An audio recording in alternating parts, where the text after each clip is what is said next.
Good morning. Class 12th का एक और चैप्टर हम लोग आज स्टार्ट करेंगे। सिंपल सा चैप्टर है। चैप्टर का नाम है पॉलीमर। पॉली का बेसिक मतलब क्या होता है? मेनी, यानी बहुत सारे। मर का मतलब होता है यूनिट या पार्ट, यानी कोई भी ऐसी चीज़ जो बहुत सारे छोटी छोटी चीज़ों से मिलकर बनता है, उसी को हम लोग कहते हैं पॉलीमर। तो पॉलीमर बेसिकली है क्या? तो जिसके अंदर बहुत सारे यूनिट्स होंगे जो एक दूसरे को कनेक्ट करते हैं और एक लॉन्ग चेन, एक बहुत ही बड़ा मॉलिक्यूल्स का फॉर्मेशन करते हैं। तो पॉलीमर बेसिकली क्या है? तो इसको अगर हम लोग डिफ़ाइन करें तो it is defined as very large molecules having the high molecular mass, कि जिसके मॉलिक्यूलर मास क्या होगी? बहुत ही ज़्यादा होती है। वैसे सब्सटेंस को हम लोग पॉलीमर कहते हैं। इसी को हम लोग मैक्रो मॉलिक्यूल्स कहते हैं। Micro stands for the small, macro stands for the large. तो मैक्रो मॉलिक्यूल्स का मतलब क्या हुआ कि जब हम लोग बहुत सारे रिपीटिंग स्ट्रक्चरल यूनिट्स को लार्ज स्केल पे एक दूसरे से कनेक्ट करेंगे तो जो अपने को ऑब्टेन होता है उसी को हम लोग मैक्रो मॉलिक्यूल्स कहते हैं। अब इसमें सबसे पहली चीज़ जो अपने को समझना है वो समझना है मोनोमर्स। मोनो मतलब वन, यानी कि जहाँ पे आपके पास जो सबसे सिंपलेस्ट मॉलिक्यूल होगा जिसको रिपीट करके आप पूरा का पूरा स्ट्रक्चर बना सकते हैं, उसी को हम लोग कहते हैं मोनोमर्स। तो मोनोमर्स याद रखेंगे हम लोग कि रिपीटिंग स्ट्रक्चरल यूनिट्स जो आपके सिंपल और रिएक्टिव मॉलिक्यूल्स के मदद से बनाए जाएंगे जो होते हैं, उसी को हम लोग मोनोमर्स कहते हैं। तो मोनोमर्स क्या हुआ कि repeating structural units derived from the simple and the reactive molecules. और ये मॉलिक्यूल्स आपस में जो कनेक्ट होंगे वो किस तरह के बॉन्ड के साथ कनेक्ट होते हैं? तो कोवेलेंट बॉन्ड। अब ये जो पूरा का पूरा प्रोसेस होता है जिसके मदद से हम लोग मोनोमर से पॉलीमर तक जाते हैं, उस प्रोसेस को हम लोग कहते हैं पॉलीमराइजेशन। तो मोनोमर सिंगल यूनिट, उस मोनोमर को हम लोग कन्वर्ट कर रहे हैं larger unit, that is the polymer. और जिस मैथडोलॉजी और प्रोसेस को हम लोग इन्वॉल्व करते हैं to form the polymer is known as the polymerisation. तो ये तीन चार चीज़ें इस समय आपको याद होनी चाहिए कि मोनोमर क्या होता है तो सिंगल यूनिट, पॉलीमर क्या होता है तो ढेर सारे यूनिट्स, कैसे बनते हैं तो पॉलीमराइजेशन से। अब एक एग्ज़ाम्पल हम लोग समझने की कोशिश करते हैं और वो एग्ज़ाम्पल है आपका polythene. Normal day to day life में हम लोग पॉलीथीन का यूज़ करते हैं। अब ये जो पॉलीथीन है वो किस चीज़ से बनता है? तो उसका जो बेसिक यूनिट है वो होता है आपके पास इथीन। यानी अगर आपसे पूछा जाए कि पॉलीथीन किसका पॉलीमर है तो हम लोग कहेंगे इथीन के मदद से जो बनता है उसी को हम लोग कहते हैं पॉलीथीन। कैसे बनता है? तो सिंपल सा तरीका है, आपके पास होगा इथीन। इथीन होता क्या है? जो आपके दो कार्बन्स होंगे और दोनों डबल बॉन्ड से जुड़े हुए होते हैं, उसी को हम लोग कहते हैं इथीन। तो यानी CH2 डबल बॉन्ड CH2 हुआ इथीन। अब यहाँ से आपका बनता है क्या? तो पॉलीथीन। कैसे बनता है थोड़ा सा समझने की कोशिश करते हैं हम लोग। जैसे मान लीजिए आपके पास क्या है, कार्बन है और यहाँ पे क्या है आपके पास CH2 डबल बॉन्ड CH2। अब होगा क्या? तो कहता है ये जो एक सिंगल बॉन्ड है वो आपका टूटेगा, ठीक है। जैसे ही टूटेगा तो एक कार्बन पे एक इलेक्ट्रॉन आ गया, फिर आपका सिंगल बॉन्ड बचा यहाँ पे, और दूसरे कार्बन पे भी क्या आ गया? आपके पास एक इलेक्ट्रॉन। तो इस तरीके से आपके पास क्या हुआ कि एक इलेक्ट्रॉन्स की फॉर्मेशन में आएगी CH2 फिर CH2। अब ऐसे ही दूसरे मॉलिक्यूल्स होंगे जहाँ पे आपके पास क्या होगा CH2 और CH2, फिर तीसरा मॉलिक्यूल होगा CH2 CH2, और ये प्रोसेस आपका बहुत ही लंबा चेन होगा। अब इस कार्बन का इलेक्ट्रॉन एक बॉन्ड बनाएगा, इस कार्बन का इलेक्ट्रॉन इस कार्बन का एक बॉन्ड बनाएगा, और आपको एक पूरा का पूरा स्ट्रक्चर मिलेगा CH2 CH2 CH2 CH2 continue करता हुआ। तो यानी कि अब हम इसको कैसे लिख सकते हैं, तो कहता है कि इसको हम लोगों ने लिखा कि जो है n मॉलिक्यूल आ गए आपके पास, और बाद भी अंदर आपके पास क्या है CH2 और इसी को हम लोग क्या लिख सकते हैं, तो पॉलीइथीन। तो सीधा सीधी आपको याद क्या रखना है कि पॉलीथीन किस चीज़ से बनता है आपका, तो इथीन से। दूसरा एक पॉलीमर है जिसका नाम है नाइलॉन 6,6। अब इसके अंदर जो मोनोमर्स आते हैं आपके पास वो है हेक्सा मिथिलिन डायमीन और एडिपिक एसिड। ये चीज़ें याद करनी पड़ेगी कि नाइलॉन 6,6 का मोनोमर क्या होता है। तो नाइलॉन 6,6 का मोनोमर होता है हेक्सा मिथिलिन डायमीन और एडिपिक एसिड। अब ये हेक्सा मिथिलिन डायमीन है क्या, तो कहता है इसके अंदर आपके पास हेक्स मतलब होता है 6, यानी कि CH2 के 6 यूनिट्स होंगे।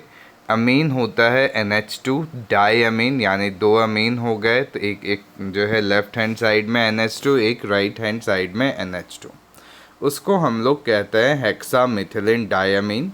और एक होता है एडिपिक एसिड जहाँ पे COH हो गया आपके एसिड के लिए, और CH2 4 यूनिट्स होंगे, फिर एक COOH। अब इससे जो बनता है वो होता है आपके पास नाइलॉन 6,6। तो एक पॉलीमर हम लोगों ने पढ़ा पॉलीथीन जिसका मोनोमर क्या है इथीन।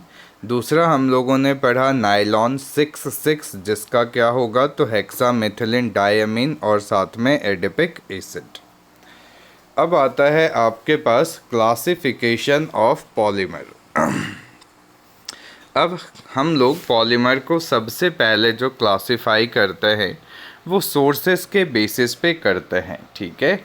तो 3 तरह के पॉलीमर्स आपने सोर्सेस के बेसिस पे कर दिया। पहला होता है नेचुरल पॉलीमर्स, यानी ऐसे पॉलीमर्स जो हम लोग प्लांट्स या एनिमल से डायरेक्टली ऑब्टेन करते हैं, उस पॉलीमर को हम लोग कहते हैं नेचुरल पॉलीमर्स, यानी polymers found in plants and animals. अब इसके एग्जांपल्स में आपके प्रोटीन हो सकता है, सेलुलोज हो सकता है, स्टार्च हो सकता है, रेजिन हो सकता है, रबर हो सकता है। तो ये सारे एग्जांपल्स होंगे किसके, नेचुरल पॉलीमर्स के, क्योंकि ये डायरेक्टली आप ऑब्टेन करते हैं कहाँ से, तो नेचर से। दूसरा आपके पास होता है semi synthetic polymers. Semi synthetic का पॉलीमर्स का मतलब क्या हुआ कि जिसके रॉ मटेरियल को हम लोग नेचर से ऑब्टेन करते हैं और लेबोरेटरीज़ के अंदर जा कर के उसको सिंथेसाइज करेंगे, उस तरह के पॉलीमर्स को हम लोग सेमी सिंथेटिक पॉलीमर कहते हैं। जैसे सेलुलोज आपका क्या है, नेचुरल मटेरियल है जिसके मदद से हम लोग रेयॉन बनाते हैं जो कि होता है सेलुलोज एसीटेट। दूसरा सेलुलोज नाइट्रेट। ये 2 एग्जाम्पल्स हैं आपके सेमी सिंथेटिक पॉलीमर्स के, जिसका रॉ मटेरियल कहाँ से आता है, नेचर से, और उसको हम लोग और ज़्यादा फर्दर प्रोसेस करके पॉलीमर बनाते हैं कहाँ पे, तो लैब के अंदर। तीसरा होता है सिंथेटिक पॉलीमर्स जो कि कम्प्लीटली मैन मेड पॉलीमर्स होता है, जैसे कि पॉलीथीन हो गया, नाइलॉन 6,6 हो गया, ब्यूना S हो गया। तो ये सारे आपके किसके एग्जाम्पल्स हैं, तो सिंथेटिक पॉलीमर्स के एग्जाम्पल्स हैं, जिसके रॉ मटेरियल भी लैब में बनते हैं और उसका फर्दर प्रोसेस करके पॉलीमर भी हम लोग लैब के अंदर ही बनाते हैं। तो classification on the basis of sources 3 तरह के हुए, natural polymer, semi synthetic polymer और सिंथेटिक पॉलीमर्स। अब आता है आपके पास दूसरा क्लासिफिकेशन जो होता है स्ट्रक्चर के बेसिस पे। किसके बेसिस पे होगा, तो किस तरह का स्ट्रक्चर आपके पॉलीमर के अंदर एग्जिस्ट करता है वही बताता है आपका क्या इसका पॉलीमर होगा। जैसे कि आपके पास है लीनियर पॉलीमर, तो लीनियर पॉलीमर के अंदर लॉन्ग और स्ट्रेट चेन होते हैं, यानी कि ऐसा पॉलीमर जिसके अंदर लॉन्ग और स्ट्रेट चेन ऑफ मॉलिक्यूल्स हो, केमिकल्स हो, उसको हम लोग कहेंगे लीनियर पॉलीमर। इसके एग्जाम्पल्स याद रखना है अपने को, हाई डेंसिटी पॉलीथीन और पॉलीविनाइल क्लोराइड। ये दो पॉलीमर्स होते हैं जो आपके किसके एग्जाम्पल्स में आते हैं, तो लीनियर पॉलीमर्स के अंदर आते हैं। तीसरा होता है आपके पास ब्रांच्ड चेन पॉलीमर्स, यानी जिसमें एक स्ट्रेट चेन तो होगा ही, लेकिन उसी में से कहीं कहीं छोटे छोटे ब्रांचेस भी निकले हुए होंगे, उसको हम लोग कहते हैं ब्रांच्ड चेन पॉलीमर्स। यानी it contains the linear chain having some branches, जिसका एग्जांपल है आपके पास लो डेंसिटी पॉलीथीन। तीसरा होता है आपके पास क्रॉस लिंक्ड या नेटवर्क पॉलीमर्स, जो आपके बाईफंक्शनल या फिर ट्राईफंक्शनल मोनोमर्स के मदद से बनते हैं। अब ये बाईफंक्शनल और ट्राईफंक्शनल होता क्या है, यानी ऐसे केमिकल्स जिसके अंदर दो या उससे ज़्यादा फंक्शनल ग्रुप अगर प्रेजेंट होते हैं तो उसको हम लोग बाईफंक्शनल या ट्राईफंक्शनल मोनोमर कहते हैं। और इसमें होगा क्या, तो कहता है जो लीनियर थे आपके पास, अब वो एक दूसरे के साथ एक क्रॉस लिंक के अंदर डेवलप हो जाता है, यानी इसके अंदर स्ट्रॉन्ग कोवेलेंट बॉन्ड बन जाएगा आपके पास between the various linear pair, और उसको हम लोग कहेंगे क्रॉस लिंक्ड या नेटवर्क पॉलीमर्स, जिसके एग्जाम्पल्स में आता है आपके पास बेकेलाइट, मेलामाइन। तो ये आपके एग्जाम्पल्स हो गए क्रॉस लिंक्ड या नेटवर्क पॉलीमर्स के। अब आता है तीसरा क्लासिफिकेशन, जो होता है आपके पास मोड ऑफ पॉलीमराइजेशन के ऊपर डिपेंड करता है कि जो प्रोसेस है, जो मैकेनिज़्म है, जो मेथड है, वो मेथड कौन सा अपनाया जा रहा है जिसके मदद से हम लोग मोनोमर्स को पॉलीमर्स में कन्वर्ट कर रहे हैं। इसमें आता है सबसे पहले एडिशन पॉलीमर। अब एडिशन नाम से ही पता चलता है अपने को कि जिसके अंदर रिपीटेड एडिशन होगा मोनोमर्स मॉलिक्यूल्स के। अब कंडीशंस है, कंडीशन में कहता है कि इसके अंदर डबल या ट्रिपल बॉन्ड होना चाहिए। सिंगल बॉन्ड वाले मोनोमर्स एग्जिस्ट नहीं करेंगे, क्योंकि अगर एक बॉन्ड वो तोड़ के दूसरे के साथ बनाएंगे तो उनका अपना अस्तित्व ही जो है ख़त्म हो जाएगा। इसीलिए यहाँ पे कंडीशंस दिया गया कि आपके मोनोमर के पास डबल या ट्रिपल बॉन्ड्स होने चाहिए। अब जैसे हम लोगों ने पढ़ा था अभी फर्स्ट पेज के अंदर कि हम लोग इथीन से पॉलीथीन बनाते हैं, प्रोपीन से पॉलीप्रोपीन बनाते हैं, तो इथीन में आपके डबल बॉन्ड्स होता है, प्रोपीन में आपके डबल बॉन्ड्स होगा। अगर इथाइन लेंगे तो वहाँ पे ट्रिपल बॉन्ड होगा। अब इस एडिशन पॉलीमर्स के अंदर भी आपके पास दो तरह की चीज़ें होगी, एक होता है होमोपॉलीमर और एक होता है कोपॉलीमर। होमो नाम से ही पता चल रहा है, जिसके अंदर आपके पास सिर्फ सिंगल मोनोमेरिक स्पीसीज ही पार्टिसिपेट करेंगे, उसको हम लोग कहते हैं होमोपॉलीमर्स। यानी कि इसमें जो मोनोमर्स होते हैं वो एक ही तरह के मोनोमर्स प्रेजेंट होंगे, इसीलिए इसको क्या कहा गया, होमोपॉलीमर कहा गया है। जैसे पॉलीथीन में सिर्फ और सिर्फ आपके इथीन प्रेजेंट होते हैं, इसीलिए उसको होमोपॉलीमर हम लोग कहते हैं। दूसरा होता है आपके पास कोपॉलीमर। कोपॉलीमर का मतलब क्या हुआ आपके पास कि जहाँ पे दो डिफरेंट मोनोमर्स होंगे और उसके एडिशन रिएक्शन की वजह से आपको पॉलीमर मिलेगा, तो उसको हम लोग कहेंगे कोपॉलीमर। अब जैसे ब्यूना एस है आपके पास, ब्यूना एन है आपके पास, ये दो एग्जाम्पल्स हैं किसके, कोपॉलीमर के। हैं तो एडिशन, लेकिन हैं कैसे, तो कोपॉलीमर। अब जैसे ब्यूना एस है आपके पास, तो ब्यूना एस जो है वो आपके दो मोनोमर से बनता है, जिसके हैं 1,3 ब्यूटाडाइन और स्टाइरिन। तो ये याद कर लेंगे अभी हम लोग कि 1,3 ब्यूटाडाइन क्या होता है, CH2 double bond CH single bond CH double bond CH2। और स्टाइरिन क्या होता है, तो C6H5 CH double bond CH2। और इससे आपको मिलता है ब्यूटाडाइन स्टाइरिन, और इसी को हम लोग क्या नाम दे देते हैं, ब्यूना एस। तो कोपॉलीमर्स में कितने तरह के मोनोमर्स होंगे, तो 2 अलग अलग तरह के मोनोमर्स होते हैं, लेकिन मेथड कौन सा है, तो एडिशन रिएक्शन का ही मेथड होता है।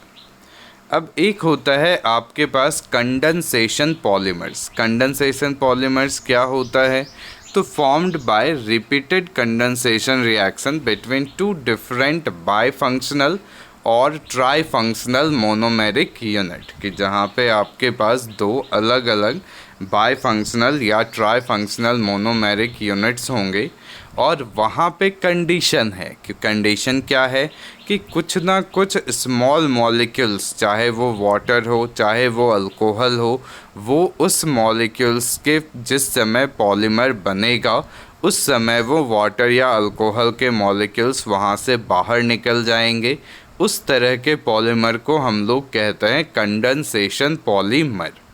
एग्जाम्पल्स ज़रूर याद रखेंगे, टेरेलिन, नायलॉन 6,6, नायलॉन 6, ये सब किस तरह के एग्जाम्पल्स हैं, तो कंडेंसेशन पॉलीमर के एग्जाम्पल्स होते हैं।